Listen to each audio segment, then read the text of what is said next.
Assalamualaikum warahmatullahi wabarakatuh.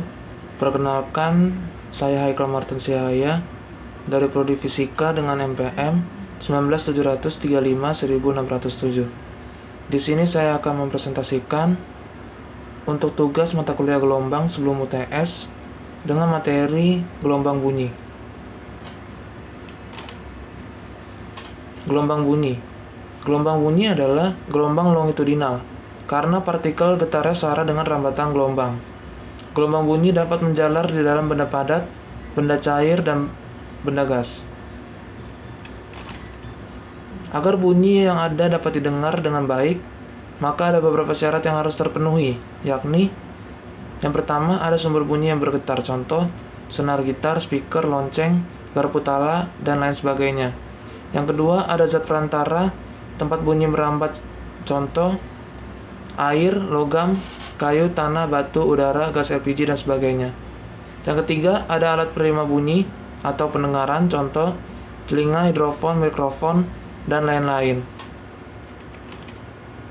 Di sini ada gambar telinga, bagaimana akan dijelaskan proses masuknya bunyi ke dalam gelendang telinga kita sehingga kita dapat mendengar bunyi tersebut.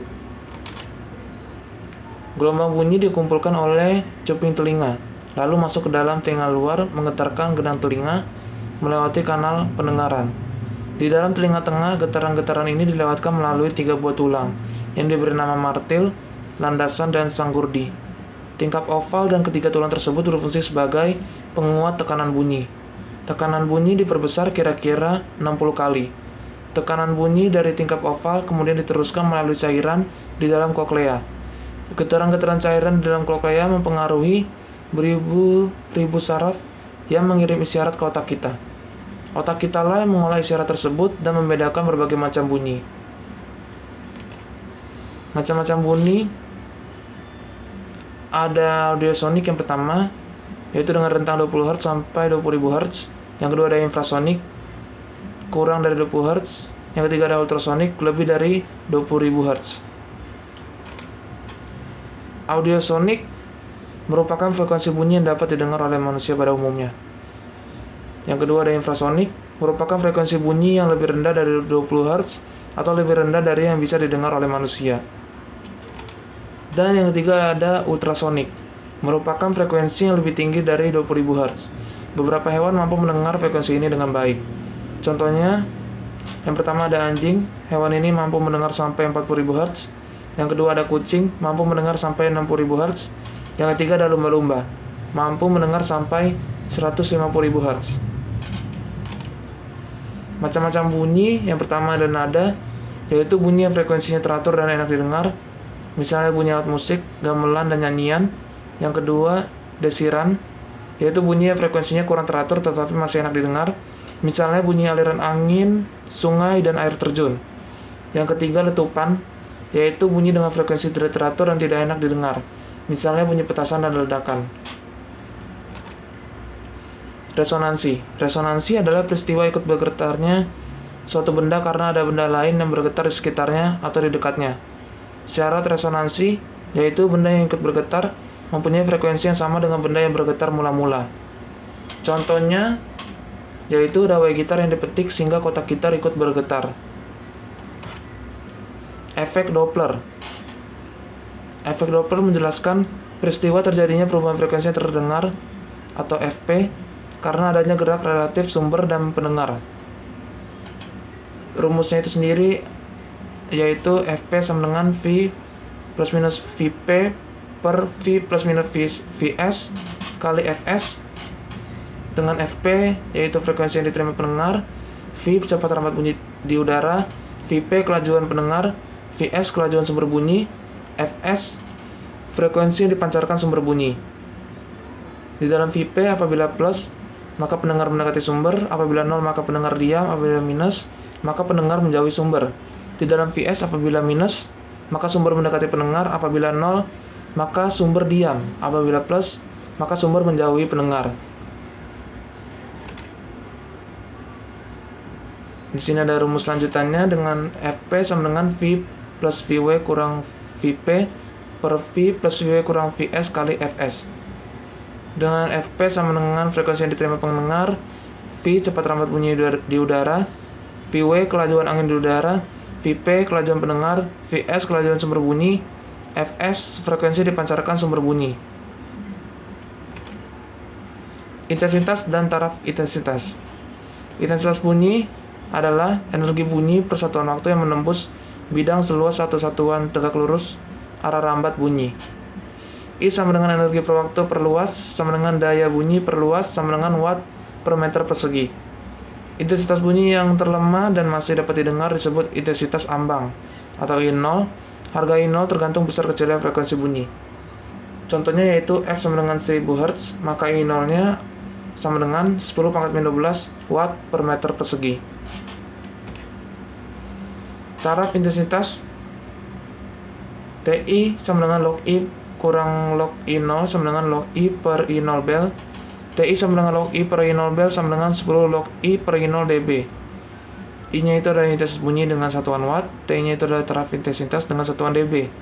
Taraf intensitas beberapa macam bunyi, ambang pendengaran itu 0, bisik-bisik 10-20, perpustakaan 30-40, rumah tinggal 40-50, percakapan 60-70, lalu lintas 70-80, sepeda motor knalpot terbuka 90-95, ambang perasaan 120. Istilah dan terminologi. Sumber titik adalah ukuran sumber emisi kecil dibandingkan jarak antara sumber dan pengamat. Muka gelombang adalah permukaan dengan fase sama. Sinar yaitu tegak lurus terhadap wavefront arah penjalaran. Pada radius besar jauh dari sumber titik, muka gelombang sferis yaitu sama dengan muka gelombang planar. Ini ada gambar untuk sumber monopol stasioner, ini gambar untuk sumber dipol, ini gambar untuk sumber kuadrupol lateral, ini gambar untuk sumber kuadrupol linier atau Garputala. Fungsi gelombang longitudinal dengan rumus S X, T sama dengan SM cos Kx kurang omega T.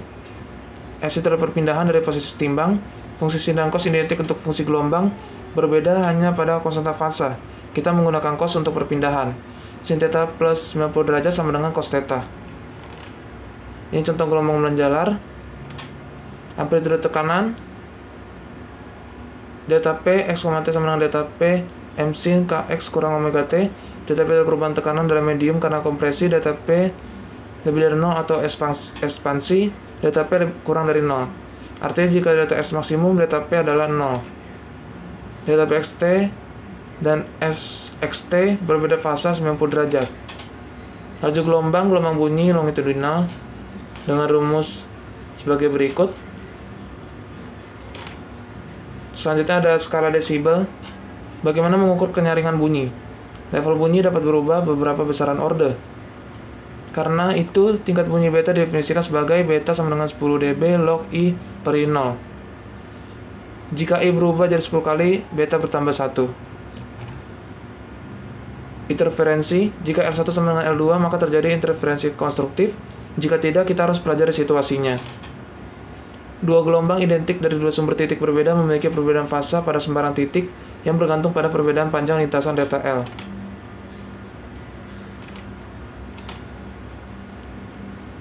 Interferensi dalam perubahan lintasan lambda X sama dengan X tambah lambda. Perubahan fase 2V Kx sama dengan Kx plus 2V. Dengan rumus K-nya itu sendiri adalah 2V per lambda. Y1 sama dengan Ym sin Kx kurang omega T. Y2 sama dengan Ym sin Kx kurang omega T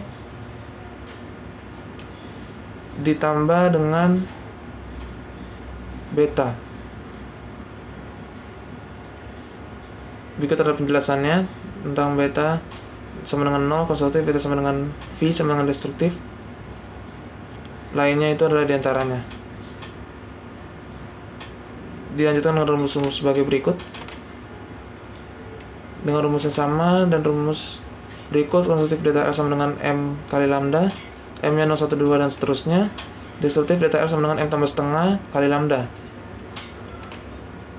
Pelayangan ditinjau dari S1 dan S2 dengan rumus sebagai berikut. Apabila sangat kecil, omega aksen sama dengan setengah omega 1 kurang omega 2. Dua gelombang bunyi dengan frekuensi yang berbeda tapi dekat menghasilkan pelayangan yang terdengar. Dan maka dihasilkan rumus S itu sendiri adalah S1 tambah S2 sama dengan 2S M cos omega aksen kali T kali cos omega T. Omega sama dengan setengah kali omega 1 tambah omega 2. Dilanjutkan dengan rumus-rumus berikut. F bit sama dengan F1 kurang F2. Contoh dari pelayangan itu sendiri adalah pelayangan digunakan untuk menyetem instrumen musik. Pada persamaan di atas amplitudo bergantung T, amplitudo menjadi maksimum 2 kali dalam satu siklus. Cos omega aksen T sama dengan 1 dan min 1.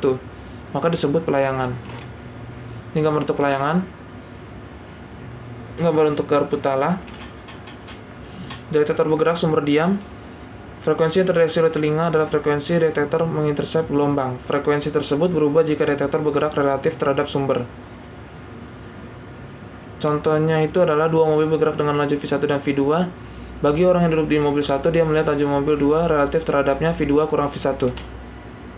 Jika detektor diam, maka akan didapatkan rumus F sama dengan Vt per lambda per T sama dengan V per lambda. Vt-nya itu jarak tempuh bunyi dalam waktu T, T-nya periode dalam satu satuan waktu atau frekuensi. Lambda-nya itu dibagi dengan lambda untuk mendapatkan jumlah periode dalam waktu T. Jika detektor bergerak mendekati sumber, maka jumlah periode yang dicapai detektor bertambah. Atau dengan rumus sebagai berikut. Ini juga rumus lanjutan dari detektor bergerak sumber diam. Dan ini juga untuk rumus sumber bergerak detektor diam. Dilanjutkan dengan rumus-rumus sebagai berikut. Ini adalah gambar untuk menembus sound barrier F18 tepat saat mencapai supersonik. Ini juga untuk gambar dari menembus sound barrier. Ini gambar untuk gelombang kejut T38 Talon Twin Engine High Altitude Supersonic Jet Trainer. Ini untuk gambar gelombang kejut dan sonic boom. Berikut adalah contoh soalnya. Sebuah keping sirene dengan dua deret lubang masing-masing sebanyak 40 dan 30 diputar pada 600 rpm. Berapa frekuensi masing-masing bunyi yang dihasilkan keduanya? Jawabannya itu adalah 600 rpm sama dengan 10 rps. N1 sama dengan 40, N2-nya 30. Maka didapatkan F1-nya N1 kali P 40 kali 10 sama dengan 400 Hz. Sedangkan untuk F2-nya N2 kali P 30 kali 10 sama dengan 300 Hz. Contoh soal yang kedua, yaitu sebuah sepeda dengan knalpot terbuka rata-rata menimbulkan taraf intensitas bunyi 90 dB. Berapa banyak sepeda motor yang harus dibunyikan bersama-sama supaya dicapai taraf intensitas ambang perasaan? Jawabannya atau penyelesaiannya itu adalah satu sepeda motor T kali I sama dengan 10 log I1 per I0 sama dengan 90 dB. N sepeda motor T kali T sama dengan 10 log N I1 per I0 sama dengan 120 dB. 10 log N sama dengan 30, maka N-nya sama dengan 1000 sepeda motor. Sekian untuk presentasi saya. Kurang lebihnya mohon maaf. Terima kasih. Wassalamualaikum warahmatullahi wabarakatuh.